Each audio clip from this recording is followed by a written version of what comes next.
The ocean does not keep secrets, it swallows them. On December 26, 1900, a small supply ship called the Hesperus cut through the mist of the Atlantic Ocean. It was headed for the Flannan Isles, a cluster of jagged rocks famously known as the Seven Hunters. The crew of the ship was anxious. As they approached the lighthouse, something was wrong. There was no flag on the staff, no boxes on the landing, and most terrifying of all, there was no light. 3 men were stationed on that rock, 3 veterans who knew the sea better than they knew their own wives. But when the relief boat finally docked, only silence greeted them. This isn't just a story about men disappearing. It is a story about what happens when you lock yourself away from the world and something else finds a way in. Joseph Moore was the relief keeper. He was the first to step off the boat. He called out for his colleagues, James, Thomas, and Donald. His voice echoed off the cliffs. No answer. He walked up the winding stairs to the lighthouse door. It was unlocked. Now, I want you to picture this. You are 20 miles from the nearest land. The storm has passed. It is dead quiet. You walk into the kitchen. The fire in the grate was cold. It hadn't been lit for days. On the wall, the clock had stopped, but it was the table that sent a shiver down Moore's spine. Plates of meat and potatoes were set out. Chairs were pushed back. One even toppled over, as if the men had jumped up in a sudden panic. But here is the clue that makes no sense. In the entryway, 2 of the 3 oilskin coats were missing, but 1 remained. This is critical. According to lighthouse regulations, a keeper never leaves the post without his gear. If 2 went out into a storm, 1 must stay inside to man the light. And yet, the 3rd coat belonging to Donald MacArthur was still on the hook.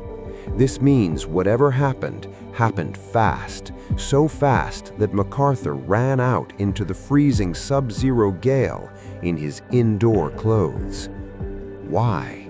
What could make a seasoned sailor run into death without his armor? Moore began to search for answers. He found the logbook, and what he read there has fueled nightmares for over 100 years. You see, these men weren't poets. They were hard men. They recorded wind speed, barometric pressure, and fuel levels. But the final entries were different. December 12th, Thomas Marshall, the 2nd assistant, wrote, "Severe winds, such as I have never seen before." He then noted that James Ducat, the principal keeper, a man known for his stoicism, was very quiet. December 13th, the storm was raging. The entry reads, "Prayed to God." Pause for a moment. These men were in a lighthouse built to withstand the apocalypse. Why were they praying? And why did the weather reports from the mainland show calm weather on those exact dates? According to science, there was no storm, but inside the lighthouse, they were terrified of one. The final entry, December 15th, storm ended, sea calm. God is over all. After that line, the ink stops, and the men were never seen again. So what actually happened on that rock? The official investigation concluded that a massive rogue wave swept them away. They found damage on the west landing, iron railings bent like straw, a stone block weighing a ton displaced. The theory is simple. The men went out to secure gear, a wave hit, and the 3rd man rushed out to help and was taken too. But does that really explain the fear in the logbook? Does a rogue wave explain why they were crying and praying days before the wave hit? There is a darker theory, one that happens inside the mind, not outside. In 1900, the mechanism that rotated the massive lighthouse lens floated in a bath of liquid mercury. We know today that mercury is a potent neurotoxin. Inhaling the vapors in a confined, unventilated space leads to a condition called erythism. The symptoms? Paranoia, hallucinations, excessive sweating, and an overwhelming sense of doom. Is it possible that there was no storm outside? Is it possible that the storm was inside their heads?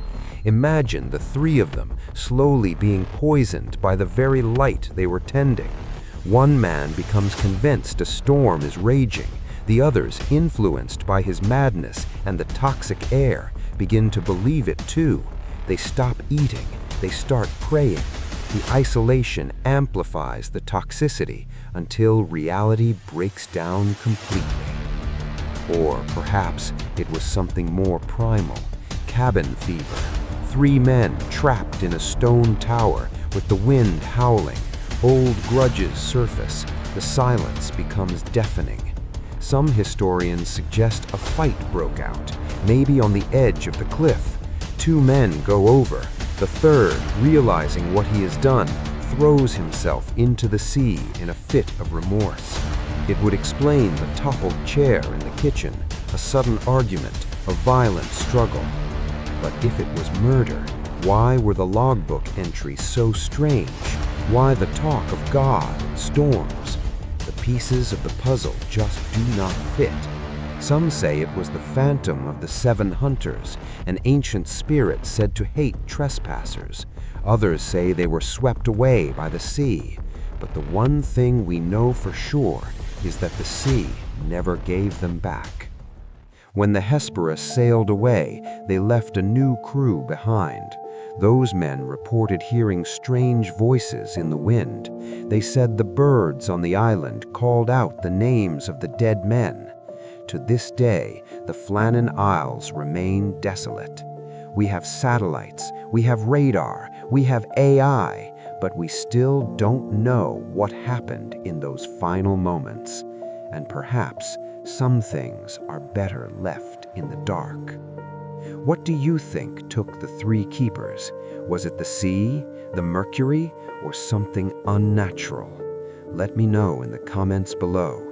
And if you want to uncover more mysteries the world forgot, make sure you are subscribed.